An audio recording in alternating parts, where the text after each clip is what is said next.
जी तमाम देखने सुनने वालों को राम सरवर का सलामी मसनून कादर मुतलक आपको दुनिया आखिरत की कामरानियाँ अता करे। बीमार हूँ और टेक लगा के वीडियो बनाने लगा और वीडियो इतनी हसास और अहम है कि जिसे देखना हर एक के लिए ज़रूरी है।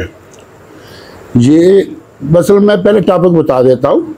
सारिया 9 में ही हुआ और पूरा मुल्क डिस्टर्ब है तकरीबन 2 साल से या 1.5 साल से 2.5 साल से, और ये अंदाज़ा खुद लगा ले कि उसकी वजह से हमारी मईशत पे, मुल्की हालात पे कितना बड़ा असर पड़ा। और यूँ समझे कि सानिया 9 में ही जो है वो एक रवायती जैसे जंग कह रहे और एकदम उस एटमी जंग में तब्दील हो जाना। हमारे गुजरावाला के अंदर ना अकबत अंदेशी या दानिस्ता या जो भी कोई वजह, ये समझें कि एक एटम बम चलाने की कोशिश की गई। सानिया 9 मई से सैकड़ों गुना बढ़ के हालात पैदा करने की कोशिश की गई। वो नाअहली थी उनकी, दानिस्ता थे या क्या थे, उसके लिए उसकी इंक्वायरी करके कमीशन बैठा के कुछ करना ज़रूरी है। मैं सारे दोस्तों से गुजारिश करता हूँ कि ये मेरी वीडियो हर एक देखे। इस वीडियो मेरी को अरबाब अख्तियार तक तमाम अदारों के सरबराहान, हुक्मरान, PTI, फ़िका जाफरिया के लीडरान, सिपा साहबा के लीडरान और उनके वर्करों तक हर बंदा पहुंचाए। गौर से सुनना है, मसला भी बताऊंगा और हमने और आपने मिलकर इसका सलूशन करना है। हुआ ऐसे है कि 2 अगस्त की रात को थाना धुल्ले का SHO आता है फ़िका जाफरिया वाले के घर। उसका दरवाज़ा तोड़ते हैं, उसको घसीटते हुए लाते हैं, फिर आ जाते हैं सिपा साहबा का साहबका लीडर है उसके घर, वो मैं हूँ, मेरे घर आ जाते हैं। मैं बीमार हूँ, चल फिर नहीं सकता, मुझे मेरे दरवाजे के सामने से बाइक पे बिठाते हैं और मुझे थाने ले जाते हैं। अब ये है कि वापसी पे मुझे जब लेके जाते हैं तो मुझे फ़िका जाफरी वाले के घर के सामने खड़ा करते हैं, कुछ देर फिर आगे ले जाते हैं। इसी तरह फ़िका जाफरी वाले को मेरे घर के सामने खड़ा करते हैं, उसको ले जाते हैं। अब फ़िका जाफरिया के घर वालों ने आगे से शोर गोगा किया वापसी पे कि कहाँ लेके, वो आगे से कह रहे जी वो तो सिपा साहब वालों ने पकड़ा है, उनका मसला है। अच्छा, मेरे बारे में कह दिया कि वो तो फ़िका जाफरिया वाले ने पकड़ा है। अब हम दोनों अरेस्ट होकर चले जाते हैं मेरे और उनके दरमियान। ये मैं छोटी सी बात बताने लगा हूँ 2 लफ्ज़ों में, ताकि बात को समझना आसान आ जाए। 90 से 2000 तक यहाँ बल्कि 92 और 93 का हुक्मरान और बड़े अफिसरान रिकॉर्ड मंगवाएं कि थाना, उस वक्त ये थाना मॉडल टाउन था, अब थाना धुल्ले है, मल्ला जाहिद कॉलोनी, यहाँ दर्जनों FIR हुई, फायरिंगें हुई, आंसू गैस चले, सैकड़ों की तादाद में गिरफ्तारियां हुई, बड़े हालात खराब हुए यहाँ के। और उस वक्त यही था कि ये आग पूरे जिले में फैल सकती है, पूरे डिवीजन में फैल सकती है, लेकिन अल्लाह के फजल से हमने मकामी तौर पे महल्ले की सतह पे 10 साल के बाद हालात पे मुकम्मल कंट्रोल करके अमन शांति कायम कर दी। 25 साल में मेरे महल्ले में कोई मसला नहीं, कोई इशू नहीं, कोई कुछ नहीं। ये चिंगारी दोबारा भड़काने की जो कोशिश की गई है कि ये जो इशू चल रहा है इस वक्त सियासी इशू और होते हैं, मजहबी इशू और होते हैं। इसको मजहबी इशू बनाने की कोशिश की गई। अब सिपा साहबा वालों में ये बात फैलना शुरू हो जाती है कि हमारा साहबका लीडर है, बुजुर्ग है, जो ज़ईफ़ है, बीमार है, जो लागर है, चल फिर नहीं सकता, उसे ज़बरदस्ती उठा के ले गए हैं। साथ फ़िका जाफरिया वाला आया, उसने गिरफ्तार करवा दिया। इसी तरह फ़िका जाफरिया वाले जो हैं वो अपने उनके तबके के अंदर ये बात फैल जाती है कि सिपा साहबा का लीडर साहब का आया और हमारे दरवाज़ा तड़वा के बंदे को उठा के ले गए। अब मैं यहाँ एक छोटी सी बात करता हूँ। शहबाज शरीफ साहब और मरियम नवाज साहबा, मैं ये कुछ तंज नहीं करने लगा, हक़ाइक़ बताने लगा हूँ। आप दोनों के इल्म है कि 1998 में रियाज बसरे की वजह से आप लोगों को 10 माह तक घरों में रहना पड़ा था। आपके बच्चे भी स्कूल कॉलेजों में नहीं जाते थे, घर में तालीम दी जाती थी। वज़ीर आज़म वज़ीर आला होते हुए भी आप ओपनली नहीं फिर सकते थे, क्योंकि मजहबी इशू हमारे मुल्क के लिए बहुत ज़्यादा ख़तरनाक है। इसी तरह मैं आर्मी वालों से कहता हूँ, और यकीन करें कि मेरे दिल में बहुत एहतराम है, जनरल मुशर्रफ साहब ने मजहबी लोगों को हिट किया तो आगे से क्या हुआ, उन पे अटैक हुए और फिर एयरफोर्स से, आर्मी से सैकड़ों की तादाद में एक नेटवर्क पकड़ा गया। देखिए, हुकूमत में, अदारों में हम में से लोग होते हैं ना, हमारे मुल्क में से होते हैं ना, हर मसलक के होते हैं नजरियाती तौर पे, हर सियासी जमात के होते हैं नजरियाती तौर पे। भाई वो कोई बाहर से तो नहीं फोरस आती है, समानों से तो नहीं उतरती, हमारे मुआशरे में से होते हैं। तो उस वक्त सैकड़ों लोगों का कोर्ट मार्शल हुआ और वो साजिश ना पकड़ी जाती तो पता नहीं हमारे मुल्क का क्या बनता। तो मैं ये कहने लगा कि ये चिंगारी जो भड़काने की कोशिश की गई है, ये इतना बड़ा आतिश फशां था जो पूरे मुल्क को बहा के ले जाता। या यूं समझिए कि सियासी तौर पे 9 मई के बाद ये इशू जो चल रहा था कि सियासी चल रहा था, और ये सियासी इशू जो है ये एक हद तक नॉर्मल है। इसको अगर फिरका वराना फसादात में तब्दील कर दिया जाए, ये किसका प्लान है, किसकी प्लानिंग है, किसकी सोच है जो एक सियासी इशू को मजहबी रंग में ढाल के पूरे मुल्क को बर्बाद करने पे तुला हुआ है। यहां मैं एक अर्ज करता हूं, मैं तमाम जमातों को, तमाम मसालक को, तमाम अदारों को महब वतन समझता हूं। कोई नहीं चाहेगा कि मुल्क की बर्बादी हो या मुल्क का नुकसान हो।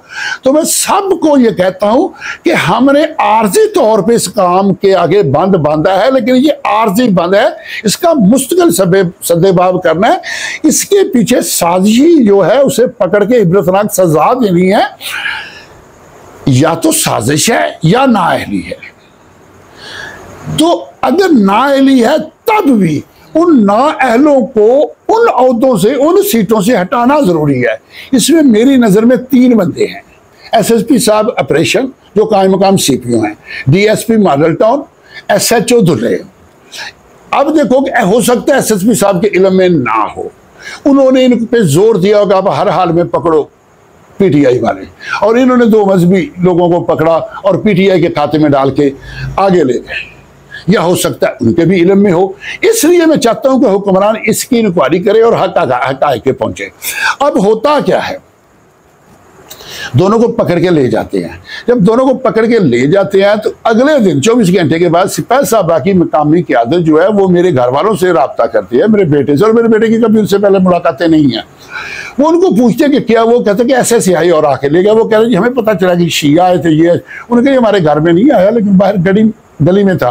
ये बात वर्करों में, कारकुनों में दूर दूर तक फैल चुकी होती है। अब देखो, बेशक गैर फाल हो, बीमार हो, घर में हो, कुछ ना कर रहा हो, नौजवान जो होते हैं ये जो है ना, ये मेंटली तौर पे अभी मैच्योर नहीं होते और ये अपने साबकाओं से, प्राणों से बहुत अकीदत रखते हैं। अब उनके अंदर उनके जज्बात भड़क उठे कि जी हमारे पुराने लीडर जो थे, बुजुर्ग हैं, वो बीमार हैं, लागर हैं, चल फिर नहीं सकते, उनको उठा के ले गए।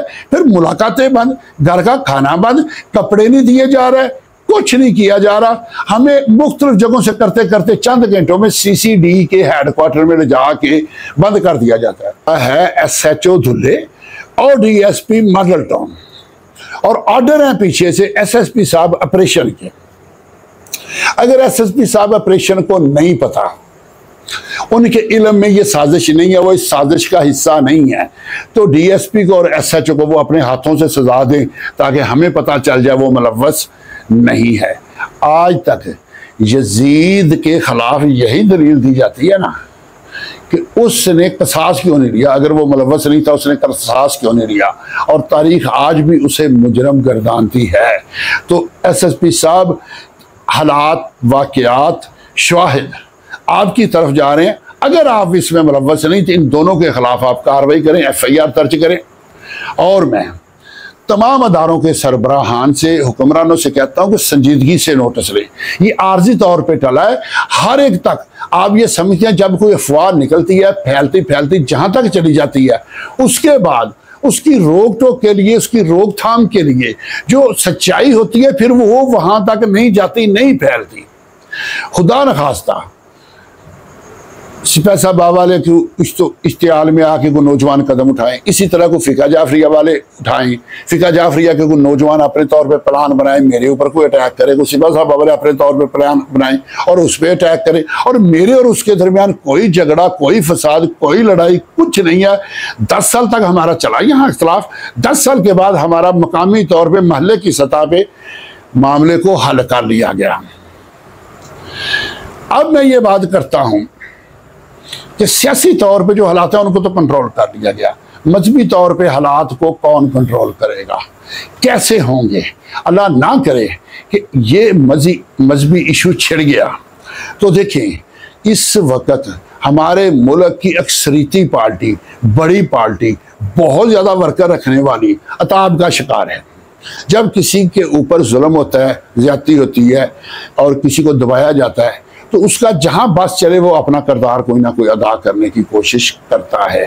तो वो लोग अब देखो सियासी पार्टियों में भी मसलब की बुनियाद पे भी हैं और इसको सियासी इशू को जब मजहबी मुनाफरत में फैला दिया जाएगा, एक दूसरे के खिलाफ अटैक शुरू हो जाएंगे। खुदा ना करे, मैं एक बात करता हूँ तो फ़िका जाफरिया के अब नौजवान इस वजह से कि हमारे बुजुर्ग वो मुझसे भी उम्र में मेरा ख्याल को 8-10 साल बड़े होंगे, बिल्कुल ज़ईफ़ हैं वो बेचारे, और मुझे बड़ी उनकी फिक्र रही है। वहाँ हम इकट्ठे रहे, हमारे दरमियान कोई झगड़ा नहीं था, लेकिन जब अफवाह फैलती फैलती कारकुनों तक जाती है, वर्करों तक, कोई उठ के कल को मेरे ऊपर अटैक कर देता है कि इसने हमारे बुजुर्ग को जलील करवाया, या कोई नौजवान उठता है सिपाही साहब, क्योंकि मैं गैर फालू, मेरा हर एक से रब्ता तो है नहीं कि मैं हर एक को मुतमिन कर सकूं।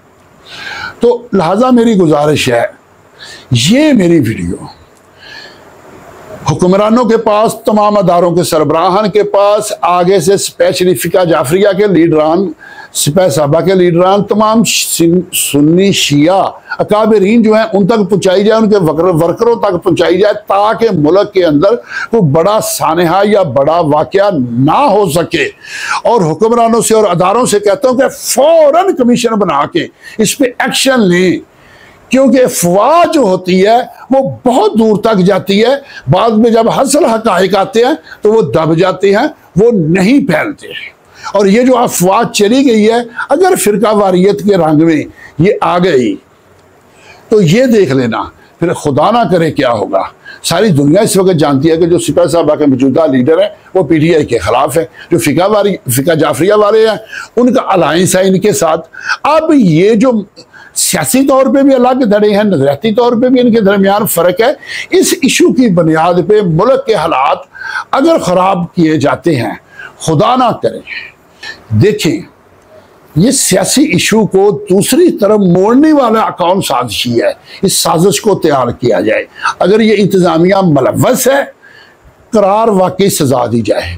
अगर मुलव्वस नहीं, इनकी नाअहली है, फिर उससे भी बड़ी सजा दी जाए और उनको भी खास तौर पे दी जाए जिन्होंने इनको ये रैंक दिए हैं, जहां ये बैठे हैं, जिन सीटों पे ये आए हैं, इनको लाने वाले को भी सजा दी जाए कि ये तो इस अहल ने इनको लेके क्यों आए हो, और इनको भी कहा जाए कि तुम तो ये इसके अहल नहीं हो। इन दोनों को भी उठा के, तीनों को इनके घरों में भेजा जाए, बल्कि इनके खिलाफ FIR दर्ज करके इनको हवालातों में बंद किया जाए, जेलों में भेजा जाए, जिन्होंने मुल्क को फसादात की तरफ धकेलने की कोशिश की। और SHO साहब, मैं आपको भी बता देता हूं, आपकी नाअहली ये है, आपको ये भी नहीं पता था कि शेड्यूल 4 किसे कहते हैं।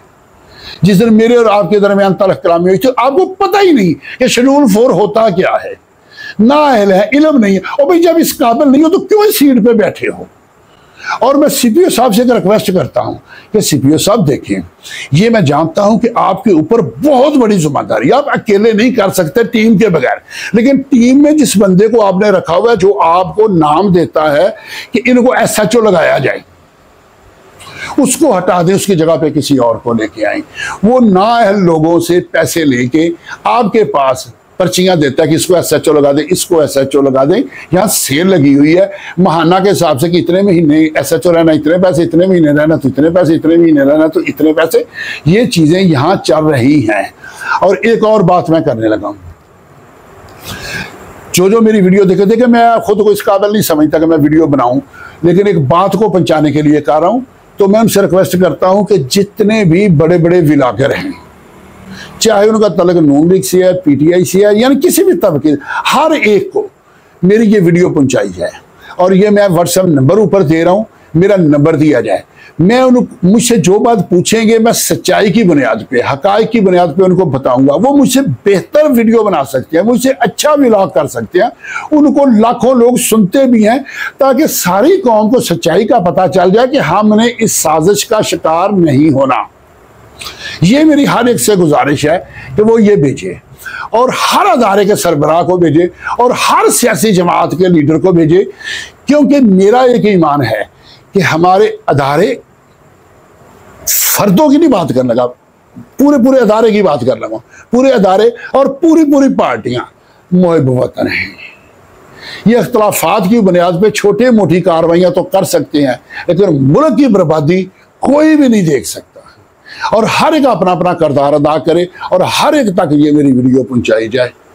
तो जुगनू सितारा संभाल रखना, मेरे अंधेरों की फिक्र छोड़ो, बस अपने घर का ख्याल रखना। अल्लाह हाफ़िज़।